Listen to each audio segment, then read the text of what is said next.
Footsteps echoed in the grand foyer, but the master of the house wasn't supposed to return tonight. When billionaire syndicate leader Matteo Falcone walked through his front door 3 days early, he expected a quiet evening. Instead, a trembling maid pressed a finger to her lips and whispered, "Stay silent." Rain lashed against the towering stained-glass windows of the Falcone estate, a sprawling architectural marvel hidden deep within the secluded woods of the Hamptons. The storm outside was violent, yet it paled in comparison to the tempest brewing inside the mind of Matteo Falcone.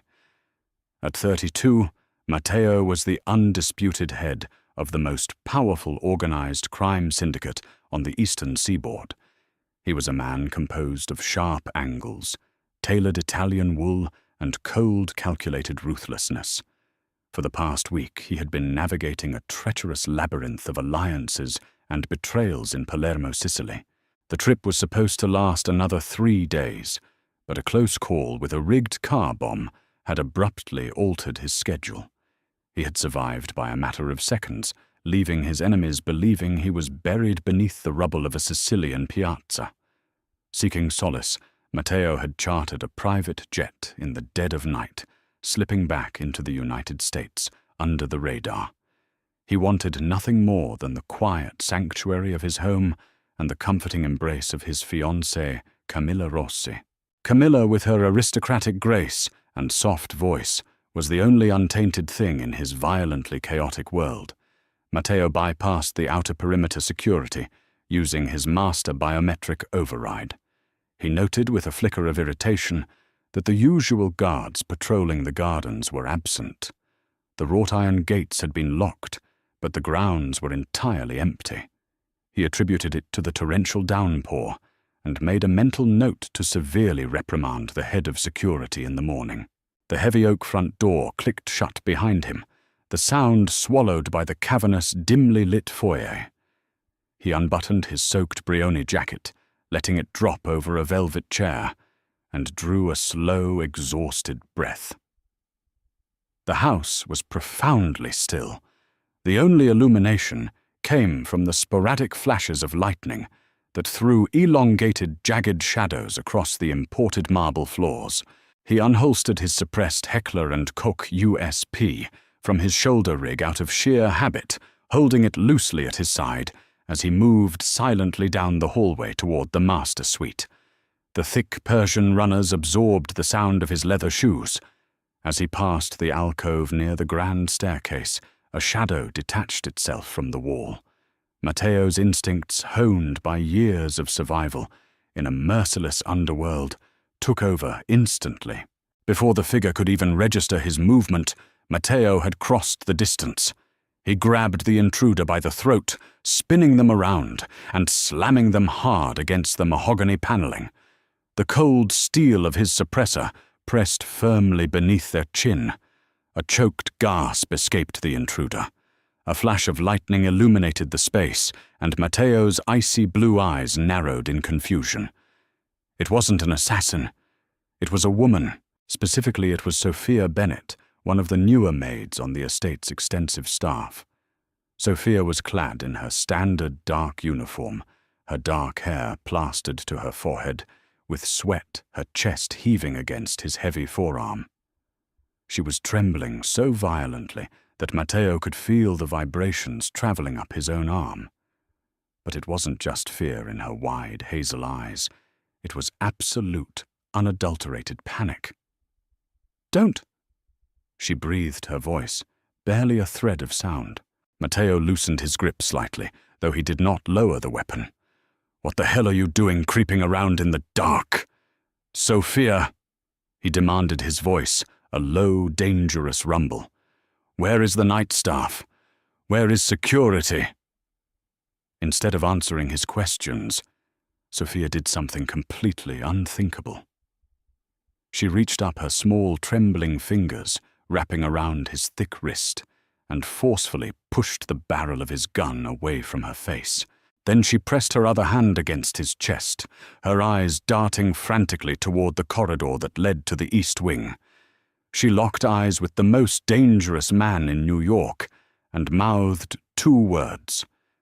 "Stay silent." Matteo's jaw clenched. The audacity of this young woman, a simple employee, giving him orders in his own home was staggering.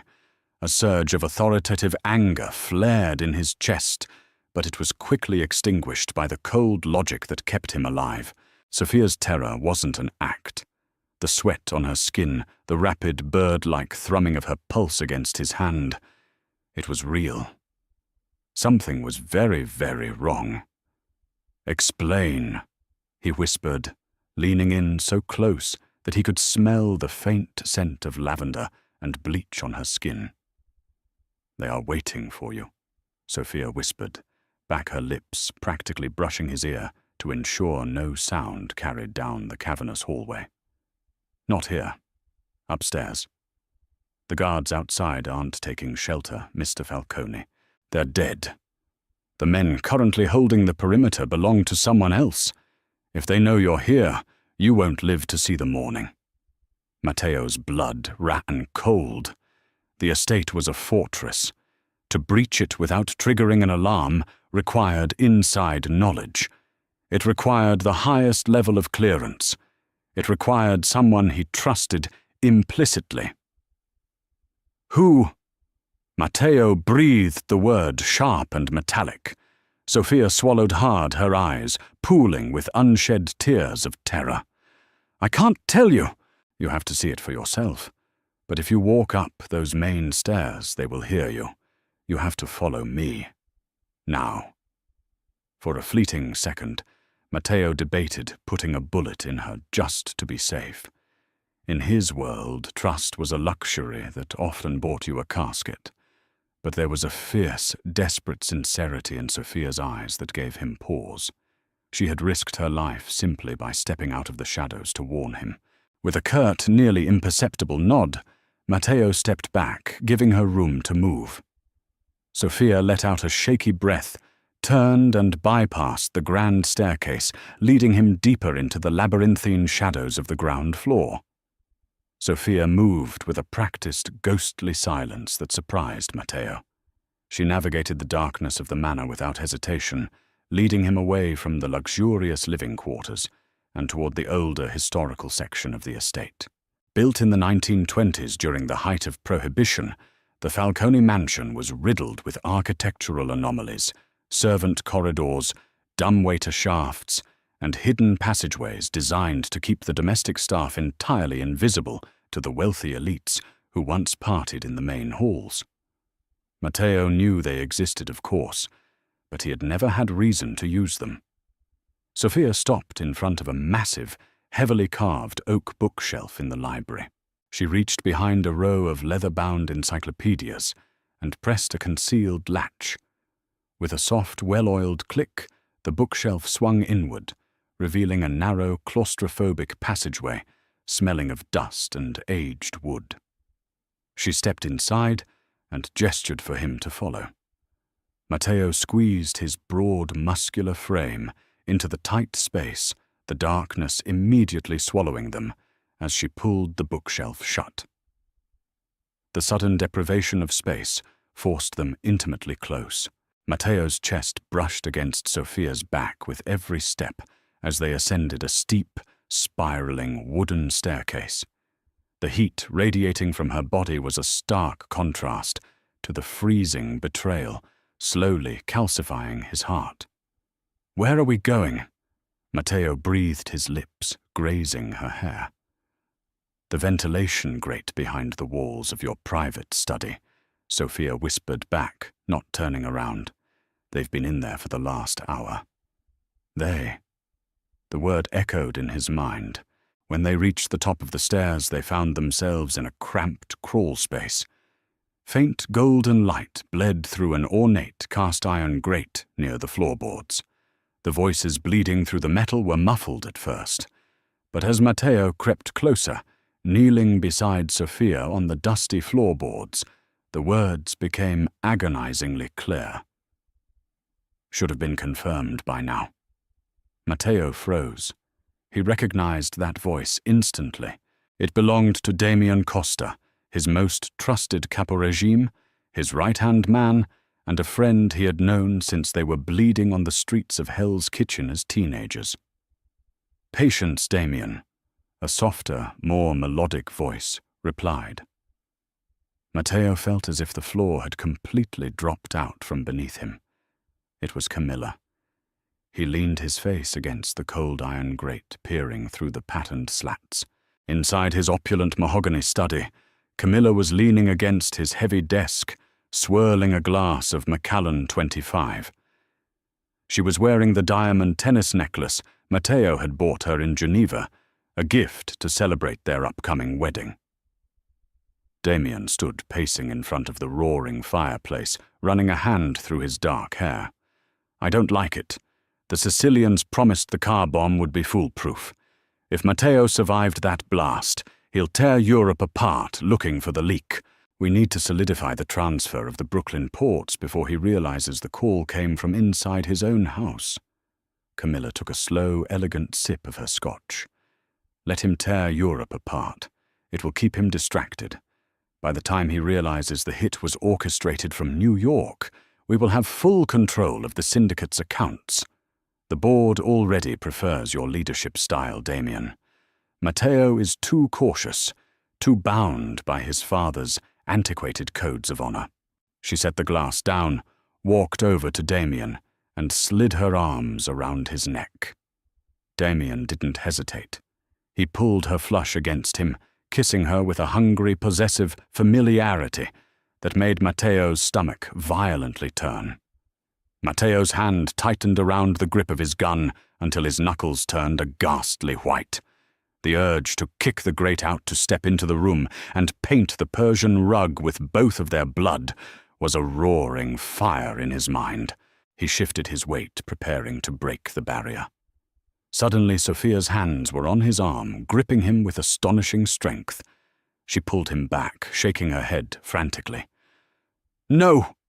She mouthed, her eyes wide. She pulled him a few inches away from the grate so they could whisper. "You can't. There are 15 heavily armed men downstairs. Damien's men. They took over the security feeds. If you shoot them now, you'll never make it out of this house alive." Matteo glared at her, his eyes blazing with a murderous, unhinged fury. "I don't care," he hissed, his voice vibrating with lethal intent. "They die tonight."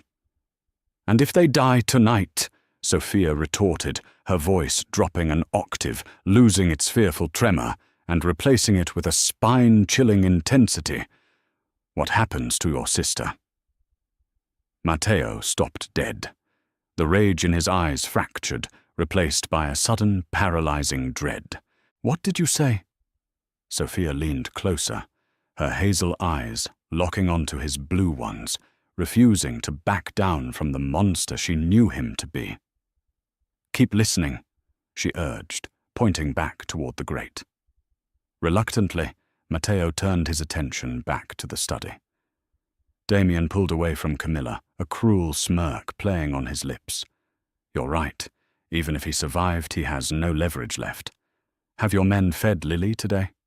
Camilla sighed, looking mildly bored. "I assume so. She's being kept at the Pier 40 warehouse. Honestly, Damien the girl weeps constantly. It's grating. I don't know why we couldn't just dispose of her." "Because," Damien explained, pouring himself a drink, "Lily is our insurance policy. If Matteo is alive, he will do anything to get his precious little sister back. He'll sign over the ports, the casinos, the international shipping routes. Once the ink is dry, we drown her in the East River. It's clean. It's business." Matteo couldn't breathe. The air in the crawl space felt as thick as concrete. His sister Lily, a 19-year-old art student who knew nothing of the family business, whom he had sworn on his mother's deathbed to protect, was in the hands of the man he called a brother. He slumped back against the dusty wooden wall of the passageway, running a trembling hand over his face. The mighty Matteo Falcone, the untouchable Don, had been dismantled in less than 5 minutes by the two people he loved most. He turned his gaze to the Maid, kneeling beside him in the dark. The pieces didn't fit. "Why?" Matteo whispered, his voice hoarse, completely stripped of its usual commanding resonance. "Why did you warn me? Why didn't you just run? If they catch you helping me, they will torture you until you beg for death." Sophia looked down at her hands, taking a slow, steadying breath. When she looked back up, the quiet, subservient maid was gone. In her place was a woman forged by a different kind of fire. "Because I know exactly what it feels like to have Damien Costa take someone you love," she said quietly. "My real name isn't Sophia Bennett. It's Sophia Hayes. My older brother Thomas was one of Damien's drivers. 6 months ago, Thomas stumbled onto Damien's embezzlement schemes. He tried to come to you with the proof, but he vanished before he could make the meeting." Matteo frowned, searching his memory. He vaguely remembered a young, eager driver going missing, but Damien had assured him it was a rival family's doing. "I took this job to find out what happened to him." Sophia continued, a tear finally breaking free and cutting a clean path down her dusty cheek. "I've been tapping the house phones, listening through these walls. I know they have Lily at Pier 40, but I also know they are holding a group of problematic employees there in the sublevels. I think Thomas is still alive down there." She reached out gently, wrapping her fingers over Matteo's hand, which still white-knuckled the gun. "I couldn't let you walk in there and die, Mr. Falcone," she whispered, her gaze burning into his. "Because you are the only man in this city with the power, the resources, and the ruthlessness to tear that warehouse apart. I saved your life tonight. Now I need you to help me save my brother." Matteo stared at her. The profound silence of the dusty corridor stretched between them, heavy with unspoken promises and impending violence. He had come home a king, expecting a warm bed, only to find himself a betrayed soldier in the dark. But looking at the fierce, unyielding determination in Sophia's eyes, a new, darker alliance was forming in the ashes of his old life.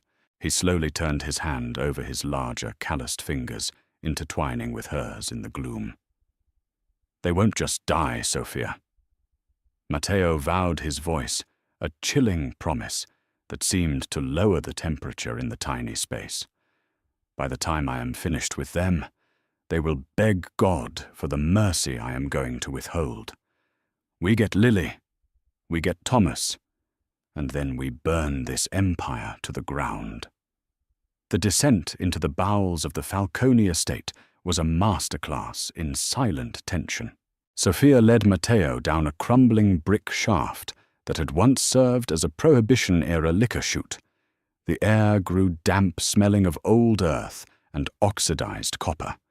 Above them, the muffled thumps of Damien's heavily armed guards patrolling the manor served as a constant rhythmic reminder of their precarious reality. Matteo's mind was a storm of tactical calculations, momentarily overriding the agonizing sting of Camilla's betrayal. He couldn't afford the luxury of heartbreak. Grief in his world was a fatal distraction. He needed weapons, he needed transportation, and he needed a ghost-level exit. They reached the subterranean wine cellar, a sprawling cavern of vaulted ceilings lined with thousands of dusty bottles. Sophia paused, peering around a massive oak barrel.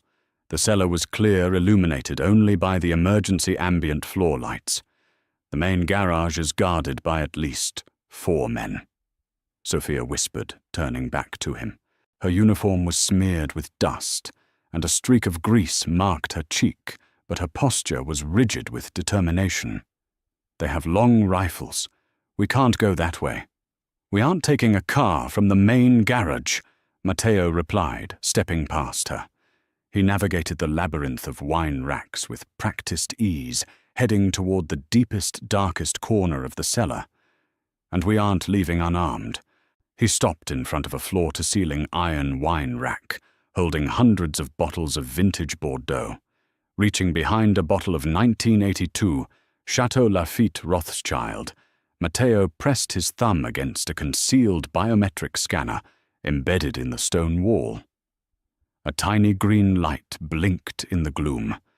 With a heavy mechanical groan, the entire iron rack swung outward on reinforced hinges. Sophia's breath hitched as the hidden armory was revealed. It wasn't just a gun safe, it was a tactical operations center. Matte black rifles, Kevlar vests, encrypted satellite phones, and rows of ammunition were meticulously organized against the concrete walls. "Grab a vest," Matteo ordered, tossing a lightweight 511 tactical plate carrier toward her. He moved with lethal efficiency, stripping off his ruined Brioni jacket. He strapped into a shoulder rig, holstering twin-suppressed Glock 19S, and grabbed a compact Sig Sauer MPX submachine gun, slamming a magazine home with a sharp metallic clack. Sophia mirrored his movements, strapping the Kevlar tightly over her maid's uniform. She watched him load extra magazines into his tactical belt.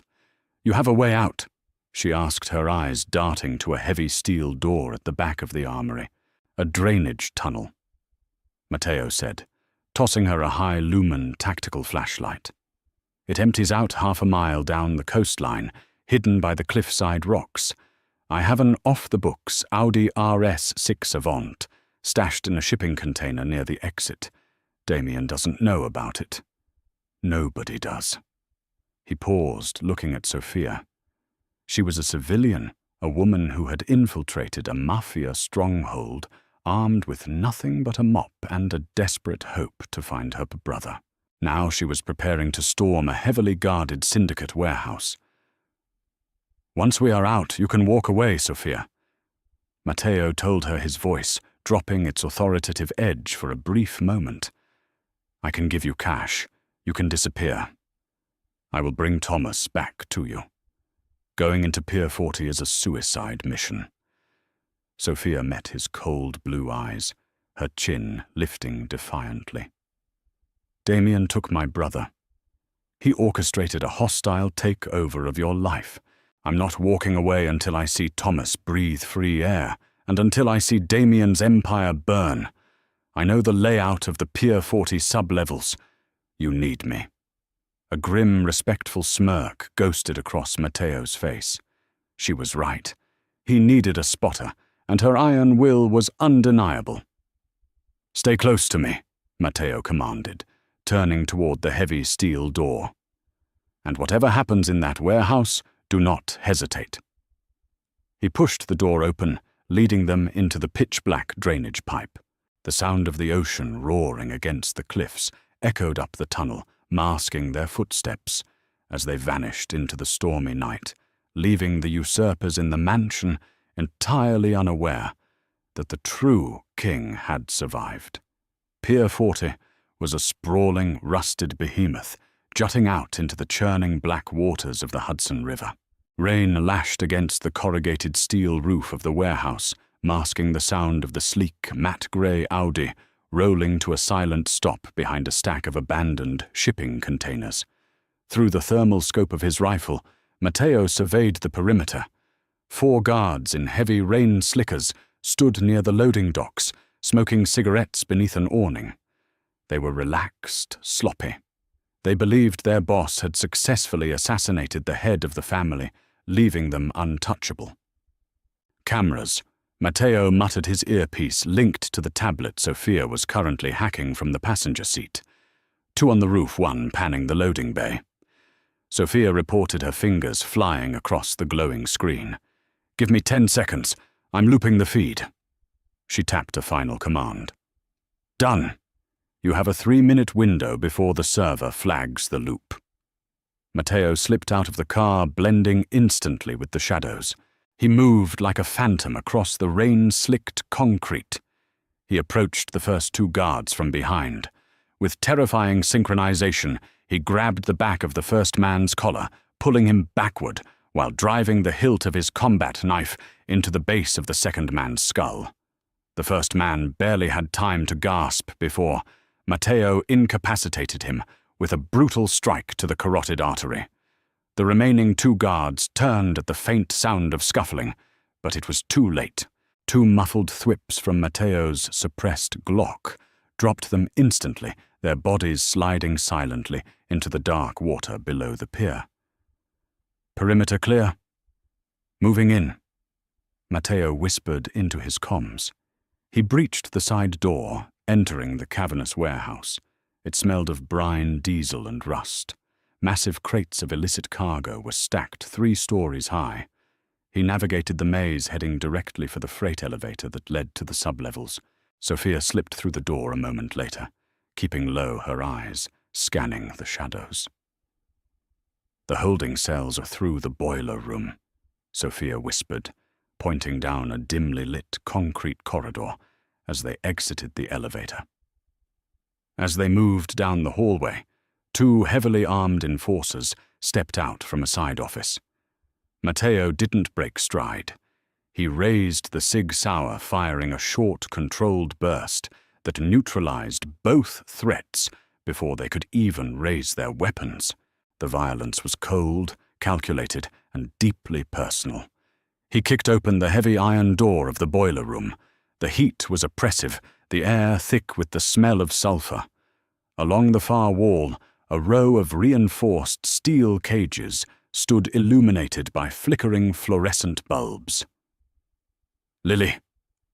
Matteo yelled, rushing to the second cage. Huddled in the corner was a young girl with tangled blonde hair, her face pale and streaked with tears. At the sound of his voice, she scrambled to the bars, sobbing uncontrollably. "Matteo! They said you were dead!" Lily cried, her hands reaching through the bars to grab his armored vest. "I'm right here, Sorellina. I've got you," Matteo said, pulling a heavy tungsten lock cutter from his tactical belt and snapping the padlock with a sharp crack. He pulled his sister into a fierce embrace, burying his face in her hair. For the first time all night, the icy Mafia Boss looked entirely human. A sharp gasp from the end of the room pulled his attention away. Sophia was on her knees in front of the last cage, her hands trembling as she reached through the bars. Slumped against the wall was a young man. His face was a patchwork of purple bruises and dried blood. But he was breathing. "Thomas?" Sophia choked out tears, finally spilling over her lashes. "Tommy, wake up." Thomas groaned, his swollen eyes fluttering open. When he focused on Sophia, a look of absolute terror washed over his battered face. "Soph! What? What are you doing here? You shouldn't be here." Matteo moved down the line, snapping the lock on Thomas's cage. He helped the heavily injured man to his feet, draping Thomas's arm over his broad shoulder. "We're getting you both out," Matteo said firmly. "Wait!" Thomas rasped, gripping Matteo's tactical vest with surprisingly desperate strength. "Mr. Falcone, you don't understand. I didn't just find out about Damien's embezzlement. I found out about her." Matteo froze, his blue eyes narrowing. "Camilla." Thomas coughed, spitting a wad of blood onto the concrete floor. "Her name isn't Camilla Rossi. It's Camilla Moretti.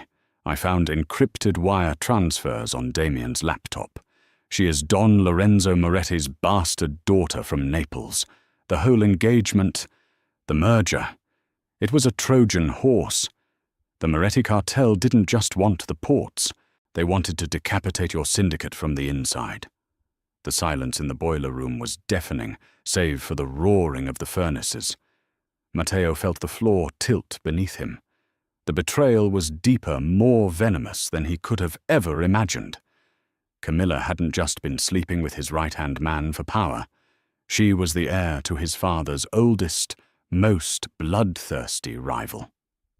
Every soft kiss, every whispered promise had been a calculated maneuver by an enemy syndicate. A dark, terrifying calmness washed over Matteo. It was the calmness of a man who had nothing left to lose and an entire world to destroy. "We need to go," Sophia urged, supporting her brother's other side. They'll realize the perimeter guards are missing soon. Take them to the Audi, Matteo ordered, handing Sophia the keys. Drive them to the safe house in Montauk. The address is programmed into the GPS. What about you? Lily asked, her voice trembling. Matteo turned to a massive array of natural gas pipes feeding the industrial boilers. He pulled a block of C4 plastic explosive and a digital detonator from his tactical pouch, slapping it directly onto the main pressure valve. I am going to leave a message, Matteo said, his voice dropping to a low, lethal baritone. Damien and Camilla think they killed Matteo Falcone in Sicily, but all they did was resurrect a monster in New York. He set the timer for 5 minutes. As the matte black Audi tore away from pier, 40 disappearing into the torrential rain, a blinding flash of orange light illuminated the Manhattan skyline. The deafening shockwave shattered the night, reducing Damien's multi-million-dollar smuggling hub to a roaring inferno of twisted metal and ash. Standing on the shoreline, watching the flames reflect in his cold blue eyes, Matteo pulled out his satellite phone. It was time to go to war. Did this pulse-pounding tale of betrayal, mafia secrets, and unexpected alliances leave you breathless? The war for the Falcone Empire has only just begun, and the ultimate showdown between Matteo and the treacherous Camilla is on the horizon. Don't miss out on the thrilling continuation of this story. If you want to see Matteo reclaim his throne and exact his ruthless revenge, smash that like button, share this video with your friends, and subscribe to our channel for more epic cinematic storytelling.